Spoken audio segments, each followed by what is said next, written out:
More Tales Told by a Dubliner by Turlough Conmee. Story number 4. The Lake is a Mirror.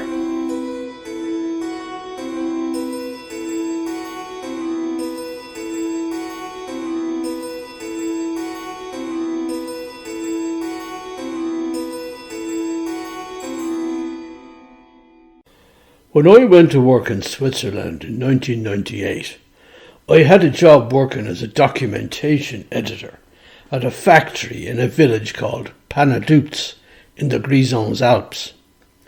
I'll never forget the day I arrived there. It was a day in February, and the whole village and surrounding valley were still under snow. There was no snow falling, however. The sky was cloudless and blue, and the sun shone on the lofty snow-capped peaks all around. When the little red train made a turn and entered the valley, suddenly revealing the village of Panaduz and its surroundings, I caught my breath, for I thought I was entered in paradise. The village was full of picturesque old wooden farmhouses, and it had an old town hall and a parish church up on a hill that looked like it had stood there since the Middle Ages. In the streets around the centre of the village, there were a couple of quaint-looking old inns and hotels to cater to the needs of the tourist, though there didn't seem to be any about. I found me accommodation just a little way from the train station, in an old hotel building that was now rented out as apartments. The factory was not very far away from there either, just a few streets beyond the far side of the station. This was an American outfit called Nevada Electronics, and they were a high-tech company that made respirators and ventilators for hospital patients. It had been set up here in the 1960s to serve the European market, and it had grown to be the town industry. When I saw the building, it looked very modern and streamlined, but totally out of place in a traditional alpine village. In fact, it looked to me like a huge spacecraft that had landed there and could be expected to take off again at a moment's notice. I soon got used to being there and spending me working days there.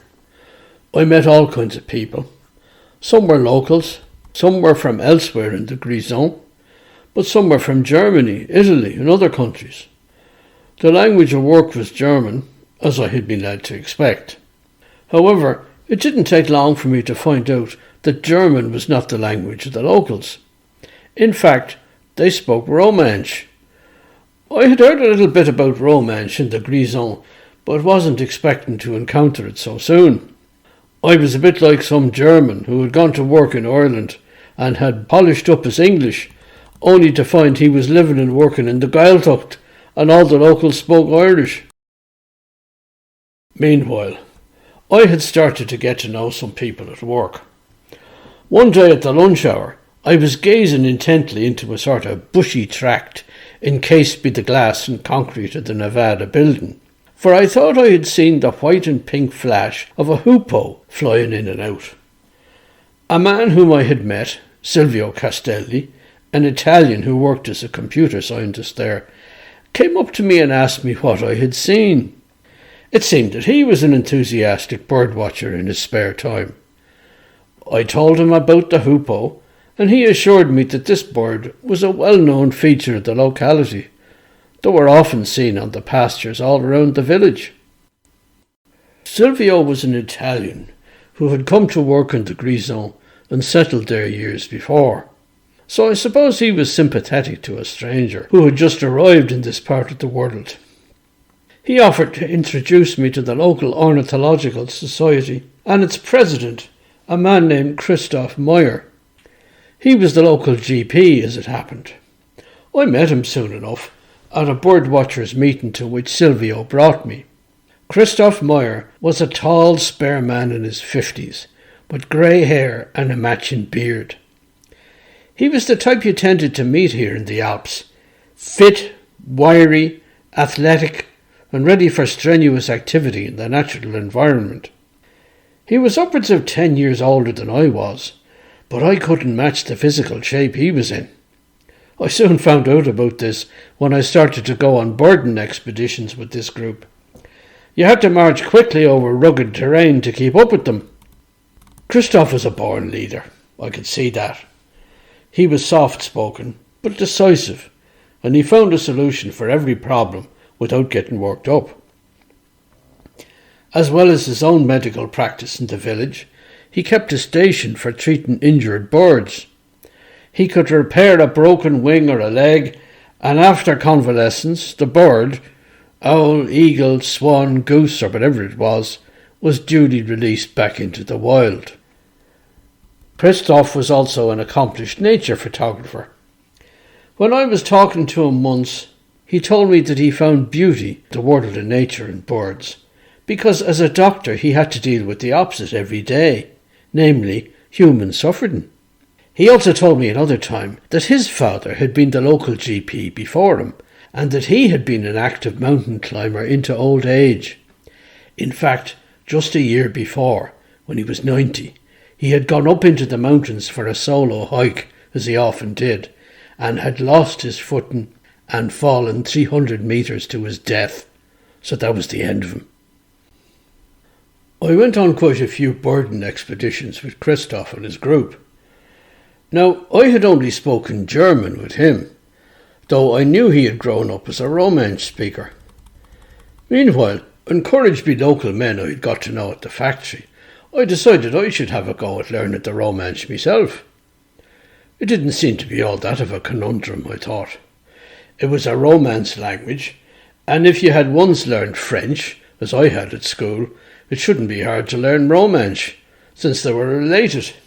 I'd pick it up fairly quickly. So with that in mind, I put my name down for a Romansh course for beginners at the town hall. It was to be held one evening a week. On that first evening, I was surprised to find 10 people there besides myself, all German speakers from somewhere else who now worked or lived in Panadoots. It remained to be seen how far they'd stick with it, or how far I would myself. The Romansh teacher was a local woman named Renata Moyer. She was, I guess, the same age as myself, in her mid-40s. She told us she had originally been a primary school teacher, but had since moved on into adult education. She was a real alpine type, with dark hair, a slightly aquiline nose, and bright blue eyes. She was at once charming and unpretentious. She really believed in the Romansh language, and was dedicated to teaching it. It must run in the family, I supposed. Afterwards, I found out that she was Christoph Meyer's younger sister. She had, like him, grown up in the village, and had married there, but was now divorced and had been for several years. From early on, we were drawn to one another, and it helped that I already knew her brother. We met inside and outside the class. I remember even in that first year, when we were just getting a grasp of Romansh, she introduced us to Romansh poetry and song. Now, there were some good songs that we could all sing together in class. But what I particularly remember was one poem, a short poem by a modern poet of the Grisons named André Pear. It was called Lei sul Colmen, or Mountain Lake, and it went like this. Il lei fa speil, era quel chi no guarda, lat piglia in barat, in terre d'intrat, surient, intant che tu vast, in grat, in avant. The lake is a mirror even to one who doesn't look in it. It smilingly accepts you in exchange, while you just continue your journey without a word of thanks. There are many little mountain lakes or ponds like that in the Alps. You come upon them, maybe turn aside from the hiking trail you were on, and on a sunny day, in the stillness of the place, you look down into the surface of the water like glass, and you see yourself. Pear was supposed to have written that poem about a lake nearby, not far from Panadoots, and Renata said we could go there and see it for ourselves. As regards the meaning of the poem itself, She told us that the still, self-contained lake symbolised the Romansh language and culture, which was hiding there in plain sight amid the Alps, but the tourist walked by without noticing it. The class wound up for the summer, and I was quite committed to resuming it in the autumn. During the season, Christoph would organise the occasional nature hike up into the mountains, and sometimes Renata came along, she being a bit sporty and active too, though not as much as her brother. Anyway, we got to spend some time together and enjoyed each other's company more and more. One day, she showed me the little lake she had been talking about in connection with the poem. It was a wonderful, still expanse of water that nestled between the hills. We went by and looked in. From a distance away, you could already see the surrounding alpine peaks mirrored in the limpid water. A clear blue sky was behind us, and just a few airy, wispy clouds. We looked down into the water, and unlike what it said in the poem, there were two smiling faces looking in for a long time. And then I heard Renata quote from the poem almost in a whisper, "Smiling, it accepts you in exchange." And I completed the verse, "While you continue on your way without a word of thanks." We laughed softly together, and then went to rejoin the others, hand in hand. That autumn was very beautiful and sunny, on into October, and our hikes continued for a while. Meantime, Renata's Romansh class resumed one night a week at the town hall. I felt well established in my job at the factory, although there were some changes going on. A new CEO took over, a man named Andreas Verli, and he turned out to be a new broom. Not long after he arrived, he managed to shed 30 staff from the payroll. This we all supposed was pour encourager les autres. Other than that, though, my work was the same as ever. I met Verli a few times, but there being no great personal sympathy between us, these encounters were not repeated. It snowed in November, and soon I was prevailed upon by people I knew to try me hand at skiing. Renata dutifully went with me once or twice, but she explained that she had no interest in downhill skiing, just cross-country. She offered to show me how to do that kind of skiing. We were able to do it in Panadoots, just outside the village, indeed quite close to the Nevada building. There was a society or club of cross-country enthusiasts in Panadoots who maintained a loipe or cross-country skiing trail of a few kilometres during the winter. You could pay to join for the winter and use the loipe as much as you liked. So Renata and me spent a fair amount of time out there, especially after the big snowfalls in December and January. She showed me how to move me feet and shift me weight from one foot to the other, lifting the left and then the right, and building up a head of steam so you could glide along. The first few times I did it, I ached all over afterwards, but gradually I got used to it and started to enjoy it. Not that I was keen to join in the Engadine Marathon or anything like that. As a matter of fact, what I most enjoyed about cross-country was the solitude of it. You just glided along over the snow, and nature was all around you. The hush of the deep woods, the play of light and shadow on the mountains. I enjoyed skiing like this with Renata, but I came to enjoy it alone as well. When I had the chance, like a long lunch hour or a free morning or afternoon, I'd take me skis and do a round of the loipe. Often there was no one out there but myself. If you did see someone, you couldn't be sure who it was, even if you knew them in town or at Nevada. One day I was out on my own on the loipe, and I didn't see another soul, or so I thought. But then I got a feeling I was not alone, as I slowly skied over the expanse of snow. I looked over my shoulder, and sure enough, There was someone following a fair distance behind me and to me left. I wondered at first if it might be Renata, come out to join me unannounced. But no, it seemed to me that it was a man. Now who could this be? Was it someone I knew? But then it might be a total stranger. I forged ahead, seeking to put some distance between me and him, but he kept up and was no further away after a few minutes. I looked over my shoulder again at the dark figure, making the same rhythmic movements, raising the skis in the air alternately, just as I was. I seemed to be looking in a mirror. I began to feel a bit of malaise and slowed down and stopped. He did too. Well, I thought, there's no reason why someone wouldn't want to stop for a break, as I do. Yet it felt like a mirage or a hallucination. I know that the snow can do funny things to your perceptions.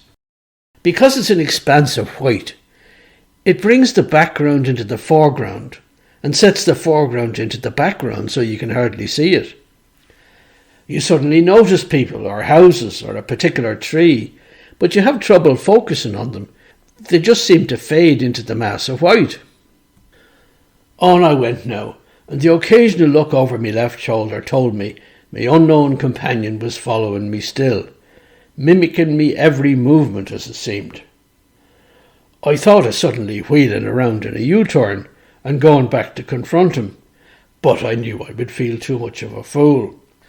So on we went, and after a while the other seemed to be gradually receding into the distance and obscured by the snow that was now falling, until I lost sight of him altogether. When I got to the end of the Loipe, I was definitely quite alone. I felt a bit spooked, but resolved to keep this experience to myself and say nothing about it to Renata or anybody else. In the early part of the next year, there was a noteworthy incident that had all of Panadoots talking, most of all Nevada, because it concerned Andreas Verli. Everyone there now knew him to be a hard man, but stories began to circulate about his home life too, and how hard he was there. He belonged to a Grisons family himself, but he had married a foreign woman, an Asian woman he had met on a business trip. They had 2 sons, twins in fact. By this time the twins were about 13. He was hard on them by all accounts. They both liked to play ping pong and were very good at it in fact, winning local championships and the like. Their father, however, decided that they must become national and world champions at ping pong. He would accept nothing but the best. He pushed them to train and practice more and more. Their harmless shared pursuit was turning into a nightmare. The end seemed inevitable when it happened. I should explain that Verli was an officer in the reserve army and belonged to an officers' club. This kind of thing is supposed to be very good for your career, and ambitious Swiss men make sure that they belong to them.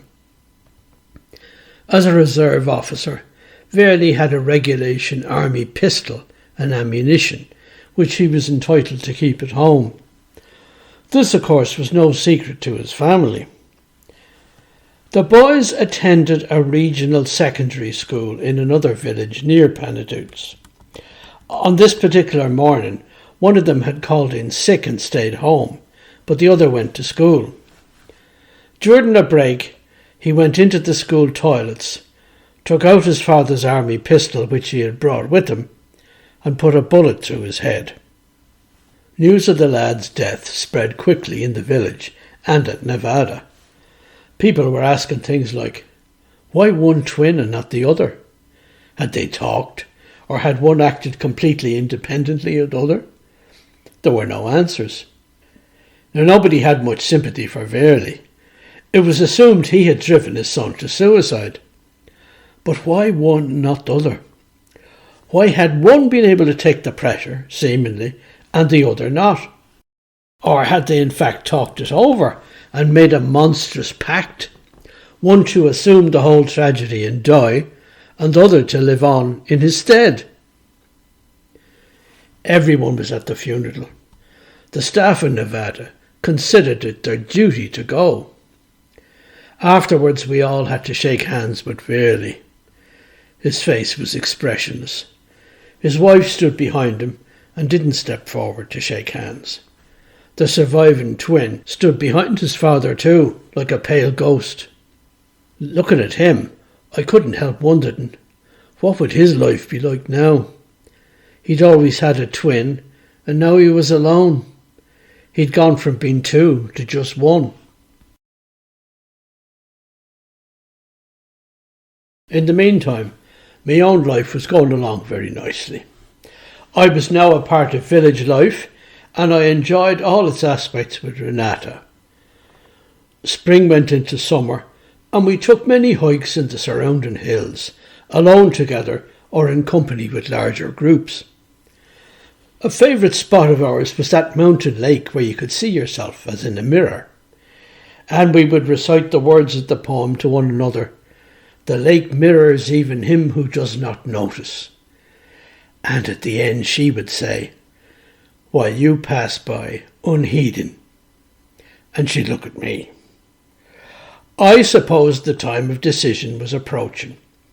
Would I settle down here for good with her, marry her, maybe have children together? We were both still just about young enough. It certainly was something I yearned to do. I had been wandering for so many years, had never called anywhere home for long, and without realising it, I yearned for belonging. I wanted to be a tree with roots in the green earth. I found that I had stumbled unawares on an earthly paradise. It was here in Panadoots, this picturesque village nestled among the green woods and snow-capped peaks. And how blue the sky was overhead on a summer's day. The colourful expanse of flowers in the alpine meadows, the hum of insects, the song of the birds, the clang of cowbells from the herds that pasture on the uplands. It all took me breath away, and I wanted never to leave. And there was Renata, welcoming me to her arms, into her life, into this alpine heaven. She was good and true. There was no better woman in the world. And she was just waiting to absorb me into the life of the village for good. I knew that. It was up to me to decide now. It wouldn't be a hard decision to make. Yes, I knew that this was one small village, one remote piece of land, and that I would be choosing to belong here, to the exclusion of everywhere else. I had been to many places up and down the world, and none of them had been able to hold me, but this was different. At last I felt that there was somewhere I belonged, or could belong, and feel no desire to look for anything else. This was what I had been looking for all along without realising it. This little village in the Alps, with its own ways and its own language, surrounded by the soaring snowy mountains. And with a fine woman by my side to interpret all of this to me, I too would belong here and nowhere else. There was really no contest. Renata knew it, I thought, and was content to wait a bit longer. On August the 15th was the Perdonanza, the village festival in Panadoots. There was mass at the parish church, and afterwards the priest went out in procession and blessed the village in the fields. There was a reception on the square in front of the town hall. All the village women folk were in their traditional costume, including Renata, who looked very fetching in hers. The celebrations went on into the long summer evening, with music and dancing on the square. Yes, in the midst of all of this, with the smiling Renata on my arm, I felt like I had really come home.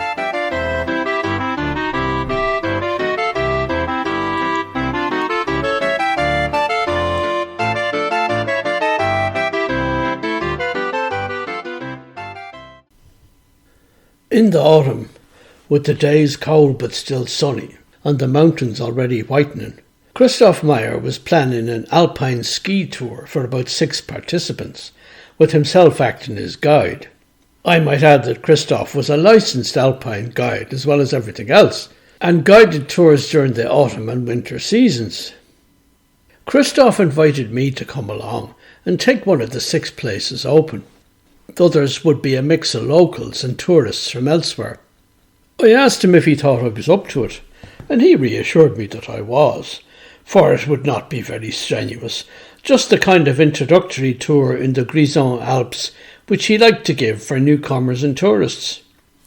So I said yes, and soon I was getting information sheets from him telling me what to bring and pack along. It was to be a 3-day weekend tour involving some hiking and then skiing at the higher levels. We would hike up, but there wouldn't be any serious climbing involved. I was glad of that because I had never done any climbing. So, relieved, reassured and with mountain excitement, I set about assembling me kit and provisions for the expedition, which was to take place in early November. Renata was encouraging. She had done some touring with her brother when she was younger and had great confidence in him. She seemed to think that this would be a kind of grand initiation for me into alpine living. She talked about what it was like up there, just a few of you against a huge backdrop of nature, but then reaching the alpine chalet before nightfall and sitting with the other travellers there before a roaring fire, and the dinner and the wine tasted so good, and the songs and the accordion playing, and the deep sleep in the night. All of these things Renata evoked and said she was happy I'd be experiencing them too. The day came. A fine sunny morning it was, and we assembled on the station square in Panadoots, and there were introductions. I knew some of the people already. There were some out-of-towners, 4 Germans in fact. With our heavy gear stowed, our rucksacks and skis, we piled into the waiting minibus that was to take us up to the starting off point on the high plateau. When we started out, led by Christoph, it was plain sailing for most of the day. I mean, we were hiking up through the mountain defiles, but there was no snow on the ground and the paths were dry. You just knew enough to conserve your energy for the more challenging part ahead. We soon reached the snowfields, and Christoph instructed us to put on our skis. We made slower progress now, for we were skiing around mountainsides and every so often plodding upwards. Our goal for the first day was the Greine Hütte at almost 2,000 metres, this being one of the chalets run by the Swiss Alpine Club. We got there as the sun was setting behind the vast panorama of the Alps, and we could rest, have a good hot meal and a few drinks, and then a night's sleep. Shortly after dawn, we were on our feet, and after hot coffee and some breakfast, we were off again, skiing sometimes upwards and sometimes level across the mountainside. I was relieved when we could stop for lunch for an hour and have some rest. Here you were exposed to the cold wind, and you were glad of every layer of clothing and head covering you had to keep you warm. From the chalet we had picked up a container of spicy goulash soup, and Christoph, helped by another man, heated it up over a small Primus stove. Then they came around and doled it out to each of us, along with a crusty bread roll. Christoph came and sat beside me for a while afterwards. He wanted to know how I was doing. I told him I was fine, which was true, but I also told him that the going was pretty tiring. Yes, it takes a lot out of you, he said, serious as ever, but it also shows you what you have in you. You find you are stronger than you realized. I nodded. He looked around the landscape with peaks and ridges stretching as far as the eye could see. Nature is so big, isn't it? He said. You know it is big, looking up at the mountains, but when you're up here, it seems so much bigger. It's crazy, really. We seem so puny, like a crowd of ants. But it's worthwhile to come up here and see that.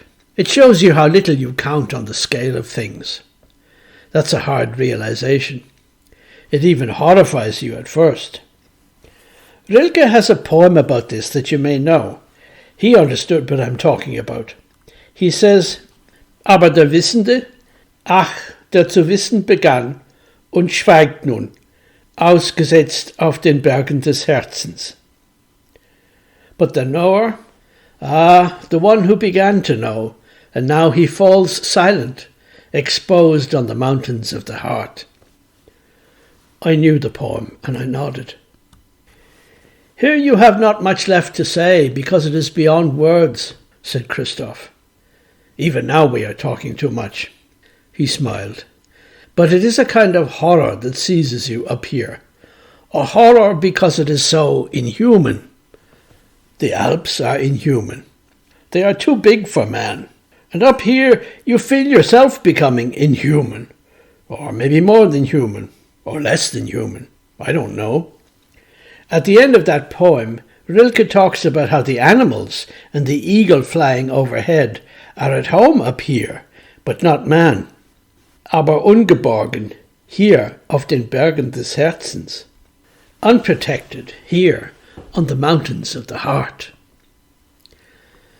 Exposed on the mountains of the heart, I echoed. Our own mountains, within us. He nodded. Keep up your spirits. We still have a long day ahead of us, he said, getting up and giving the order to pack and move forward. As the day wore on, clouds filled the sky, and we lost the welcome rays of the sun. Then we ran into a dreadful piece of bad luck, as Christoph described it to us in a hurried conference. A hurricane-force wind blew against us across the mountainside, so that we could make very little progress on our skis. The wind brought a blinding snow blizzard with it, and all thought of forward movement had to be abandoned. We spent the rest of the afternoon sheltered in behind clumps of rock and doing our best to stay out of the blizzard. As it was getting dark, there was no sunset to be seen this time. Christoph called us together for another conference. We're not going to make it to Kamala, the next Alpine Club chalet, where I planned we would spend the night, he told us, and he had to shout to be heard above the roaring blizzard. It's at about 2,500 metres, and we're still 20 kilometres from it. We won't make that tonight. So what do we do? Shouted one of the Germans. Should we stay the night here and go on at dawn? I don't want to risk it, said Christoph, because it gets too cold at night, especially under these conditions, to think of bivouacking out in the open. Most of us would freeze to death. So what's your plan? Asked another of the Germans. I have an alternative, said Christoph, and I think we'd better take it. There's a path leading down through a gorge a couple of kilometres west of here. That will take us back down to the villages in the valley. It means we have to break off the tour early, but it's the safest thing to do. You men from Panadoots, you know the route I'm talking about, don't you? Yes, responded several voices. We've been up and down there, but it's a terrible night to do it, even downhill, added one man. We'll try to leave most of it for after dawn, said Christoph. So rest here now for a while. We're not going anywhere yet. Start using your emergency rations like I told you. That's what they're there for. After an evening meal, we'll ski across the mountainside to the gorge. That wind will be behind us at least. It will take us hours to make the descent. It will be slow going, but at least we'll be on our feet, keeping warm. Everyone set out to make themselves as comfortable as they could behind the rocks, and eaten what amounted to a main meal of the day to give them strength. If only we were in the Kamana chalet now, I groaned to myself, having a good hot meal and a drink around a log fire. The cold was unbelievable now. It was like nothing I'd ever experienced. It seemed to take possession of your body and fuse with the icy feeling of dread you have when you know you're in mortal danger. After an hour or so, Christoph gave the order to put on skis and shoulder packs and prepare to move off. As we started, the blizzard seemed to be abating, and when we had been travelling for a while, I looked up, and with a surge of hope, I saw the clouds begin to clear and the stars come out. But it was colder than ever. I felt it was good to be blindly skiing along through the snowdrifts, just raising one foot after another. I felt if I didn't do this, I would turn into a statue. By the time we reached the top of the gorge Christoph was aiming for, an hour and a half had elapsed. We gathered in a circle around Christoph. It was still pitch dark. The stars looked cowardly down from what was now an intermittently clear sky. "We are here," said Christoph. "Is everybody all right?" There was a reassuring mutter from the six of us. "After this we are going down, so it won't be too tiring. We're all tired as it is. We haven't had a night's sleep and won't get one. So now is the time to be really careful. When you're tired and when you're descending, you may not be as alert and attentive as you should be. So make an extra effort, even if it looks easy. It's going to be very important to stick to the rough trail we've got here, though it isn't much of a trail. Don't veer off onto the slopes. You might trigger an avalanche, and that would be the end of us. Follow my lead. I'll go first." "Weren't we supposed to wait until dawn for the descent?" asked one of the Germans. "Yes, but we can't stand around here too long or we'll start to freeze to death." It was indeed icily cold. It hurt to be immobile, as you felt yourself stiffening. "So we'll have to risk going down in the dark," Christoph went on. "It should be dawn in 3 hours. By that time we should have covered up to half the ground. Is all this clear?" There was a murmur of assent. "OK, then follow my lead," said Christoph, and took off slowly down the slope. We followed one by one. Actually, Christoph was now going down the side of the gorge at a fair pace, and everyone scrambled to get in behind him. I ended up last going down, and ruefully I thought of myself as Il John Davos, a Romansh expression for a Johnny come lately. As I made the descent, I tried to keep me focus on where I was going and avoid any mistakes. I couldn't help wondering if I really was the last one. Had I really seen 5 go down after Christoph? I glanced over my shoulder, and there was someone there, making the same movements I was, and he seemed to be gaining on me. I was reminded of the figure I had seen following me on the cross-country trail in Panadoots. Now he gradually drew level with me, and we looked at one another. It seemed to me like looking in a mirror. This man looked just like me. I wondered what it was like to have an identical twin brother. No idea. I had never had a brother, let alone a twin. Yet here he was, skiing along beside me. From down below, there was a sudden yell. I could see one of our group had lost his balance and was tumbling down the slope into the gorge. Everyone stopped, shouting and gesticulating. The extra man level with me made a curt gesture of farewell and plunged on downwards at high speed to reach the group below. By the time I got down there, I saw what was happening. The man's fall had luckily been arrested by the trunk of a tree, but he had been injured by the impact. Christopher was down there talking to him, and the extra man was down there too. Together they picked him up, and with great effort climbed back up to the trail, where hands reached out to haul them the rest of the way. They put him down carefully on the edge of the level ground, spreading a blanket underneath him. Christoph had his medical kit open and was splinting and bandaging what looked like a broken arm.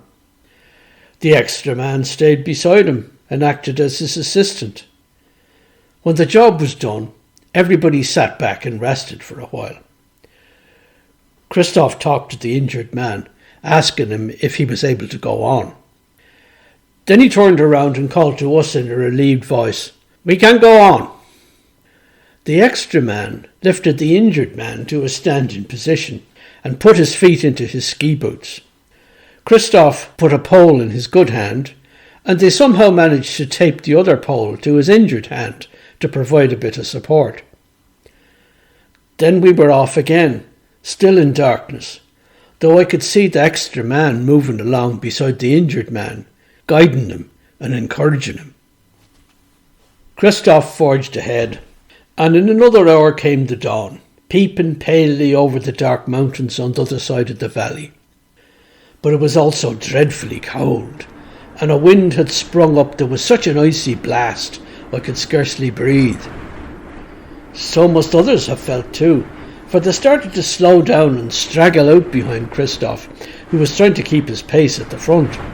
Looking down, I could see all of the skiers, all the rest, starting to break ranks and diverge. Things were getting out of control, and I dreaded the next casualty that might happen. But no, there was the extra man, circling back around and encouraging each skier, getting them to close up ranks and follow behind one another, paying attention to the injured man with his arm in a sling and one ski pole trailing, making sure he kept up. And thank God, they all responded and got into line. At last the extra man looked up at me as I came down and nodded. I nodded in acknowledgement. He turned on his skis and went to the head of the column beside Christoph.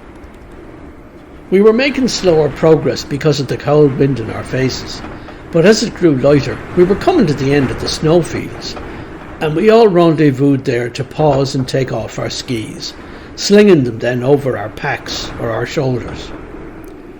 Christoph, ably seconded by the extra man, attended to the injured man again and adjusted his splint and bandaging.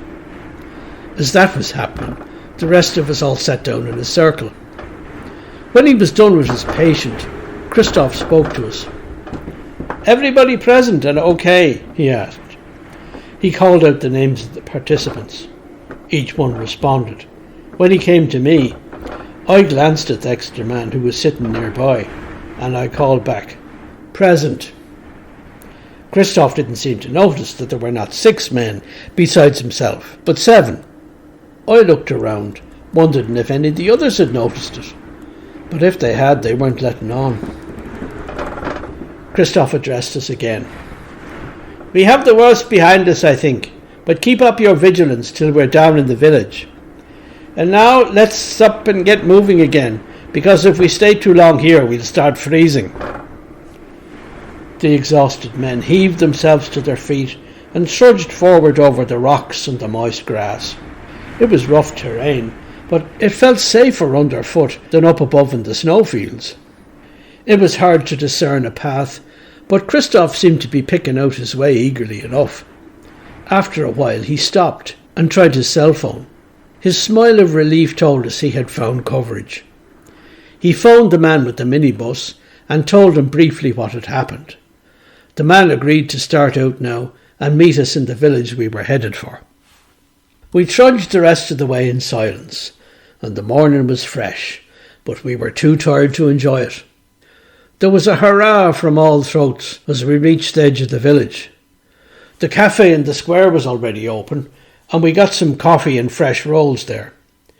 Christoph was so tired, he was just going through the motions. He didn't say much. He had given his all. There was no sign of the extra man to be seen. He had quit us somehow, I sensed, the hour of supreme need now being past. Soon the minibus appeared and we all piled in. The driver dropped us off in Panadoots, but then took the injured man on to the regional hospital a few miles away. After tired farewells, we dispersed on the station square in Panadoots. Christoph and me went into the hotel there and had another coffee. "Thanks for seeing us through," I told him. "I know it was touch and go up there. Good to have a guide who's also a doctor." I turned to go. "You were good up there," Christoph called after me. "You really kept things together. I felt like as if it wasn't all on my shoulders." I just made a weary, deprecating gesture with one hand. I didn't turn around, because I didn't want him to see whatever expression I had on my face. I didn't know what to think. I walked home to me lodgings and just got ready for bed. As soon as me head hit the pillow, I was asleep. It must have been only about 10 o'clock on a Sunday morning. I slept all day. When I woke up, it was dark. I felt groggy and it hurt to move my muscles. But I had an odd feeling of lucidity, as if everything was supernaturally clear to me. I got out of bed and went to the window. It was dark now, all right, about 8 o'clock in the evening. I looked out on the village street, which was deserted. But not quite. There was a figure standing at the side of the road, just opposite me window. I felt sure it was the extra man. It was just a man, standing there motionless. He seemed to be waiting for something. But what? I turned away from the window. My feeling became one of troubled confusion. It seemed to me that I had gone too far, been too far, and that nothing could ever be the same again. I went into the kitchen and had some muesli with milk, for I felt hungry. Then I went back to bed. I made a mental note to get up in half an hour and see if the man was still there, but I was soon asleep again. I woke up again in what I took to be the early hours of Monday morning. There was not a sound in the house. There wasn't a sound out in the street. I suddenly thought of the man standing outside. I wanted to get up and see if he was still there. But a complete physical and mental numbness and lethargy prevented me from moving a muscle, much less getting out of bed. I lay there all alone, and a strange feeling of lucidity took hold of me again. I could see everything, understand everything like never before. I'd been up among the high Alps and played the game of life and death. Only this lucidity suited the man I had now become. I was an adventurer, often beyond me capacity, but something always arose from the depths and bore me up. I could never live here in a picturesque village, with a woman who only wanted me to settle down and quit me wanderings and be a part of her life. I could never go on doing a humdrum editing job in a factory where there were hardly any possibilities of advancement. There was nothing I craved for now, but maybe just to go up in the Alps again and gamble me life, seeing how the game turned out. Now, it was time for me to move on, away from Panadoots. I'd better do it now, or I'll never do it. I thought of Renata with a pang. I thought of Christoph, almost me brother-in-law at this stage. I thought of Panadoots. I thought of romance. I thought about belonging and taking the place that was mine to take among the generations living here. No, I couldn't do it. I had to go. But how? Weariness of mind and spirit now swept over me, and I fell asleep again. When I awoke, it was Monday morning. I felt calm. I looked out the window. No man. I phoned Nevada and briefly explained the situation to the sympathetic receptionist. I said I wouldn't be in that day. Later in the morning, Renata phoned. She had heard about how things had gone wrong on the tour from her brother, but hadn't wanted to call earlier for fear of waking me. I told her I was all right. I said I just needed time to rest and recover. No, I didn't feel up to coming over for dinner. I'd just sleep some more. She seemed to understand. I spent the day resting, but also taking stock of things. I made myself a good meal.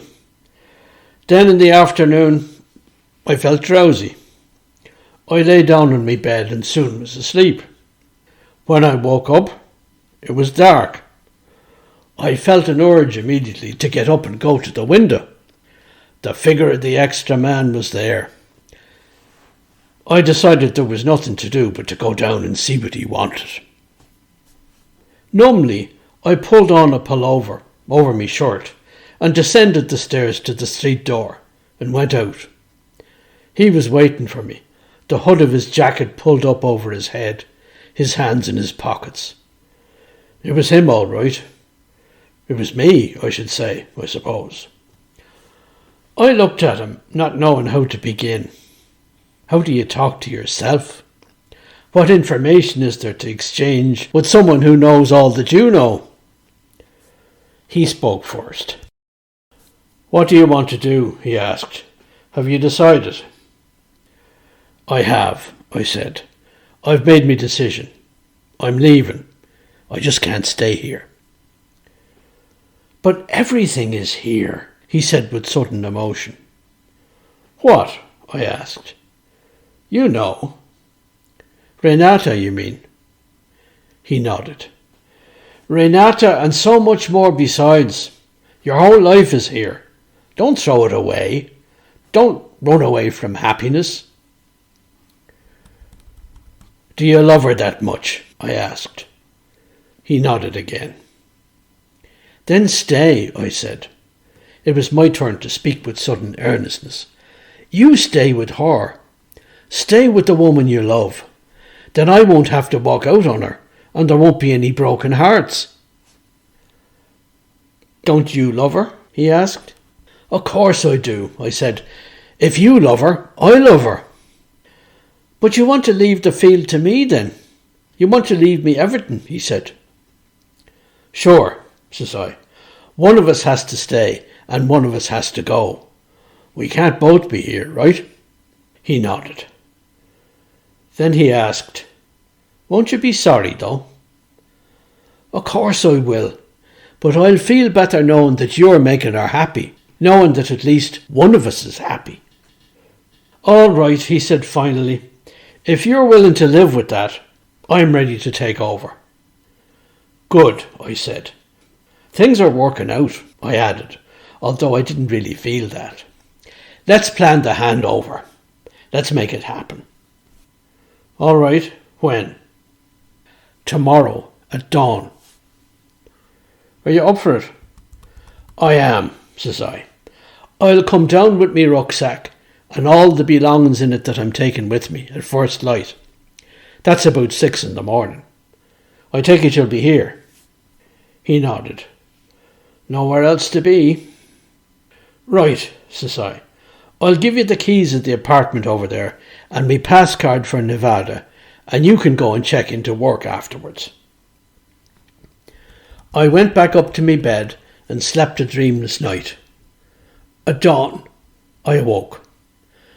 I got out of bed and looked. He was there. He even waved. After a cup of coffee and a bread roll, I got dressed and packed what I needed in me rucksack.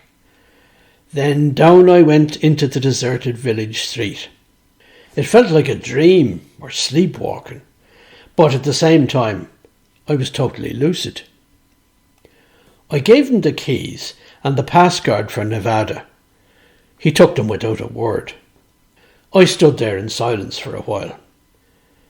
Then this is it, he said quietly. I am the man of Panadoots. This is where I belong from now on. Right, says I, and never you fear that I'll come back and disturb your happiness. No? No. What would be the point? To see you and Renata happy? To see all that I was missing out on? He nodded. Then he said, Goodbye then, and may the road rise to you. We won't see each other ever again, No, he said, shaking his head decidedly. Not in this world. There was no parting handshake between us to seal the bargain. How can you shake hands with yourself? I turned and walked out of the village, not looking back. There wasn't a soul about to see me go, and I was glad of that. I took the hiking trail that I'd often taken with Renata or with Christoph and his group of birdwatchers. The sun was coming up. The mountain tops, all covered in snow, sparkled in the clear morning air. Everything felt possible. I headed along the upland trail that was leading me to another village, where I could board a train or post bus unobserved, heading for distant parts. I eventually reached the small, limpid mountain lake where Renata and me had passed, and where she recited that Romance poem to me, as if putting a question to me. I went over to the edge and looked down into the water. I expected to see my own reflection, alone this time, but somehow all was in flux this November morning, and the usual limpid surface was stirred by a breath of wind. So all I saw was an indistinct, inconstant, shadowy reflection of myself as I looked down. I raised my head again and looked at the soaring alpine peaks all around me. Then I said to myself, who else? The lake is a mirror, even to him who does not look. It accepts you in exchange, smiling, while you go your way unheeding, without a word of thanks.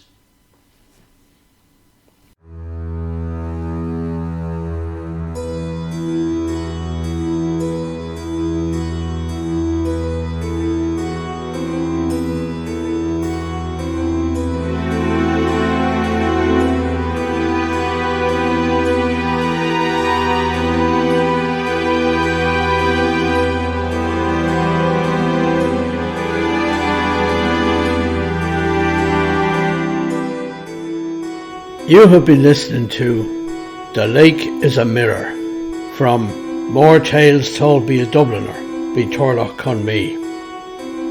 If you enjoyed the stories on this channel, don't forget to subscribe if you haven't done so already, like and share.